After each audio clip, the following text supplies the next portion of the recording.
సాయంకాల సమయములో సంధ్యాదీపారాధనలో వచ్చును తల్లి మహాలక్ష్మి, వచ్చును తల్లి వరలక్ష్మి. కాళ్లకు గజ్జెలు కట్టింది, మెడలో హారము వేసింది, పిలచిన వెంటనే పలికింది, అడిగినదంతా ఇచ్చింది.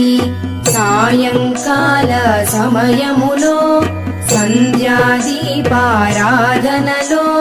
వచ్చును తల్లి మహాలక్ష్మి, వచ్చును తల్లి వరలక్ష్మి.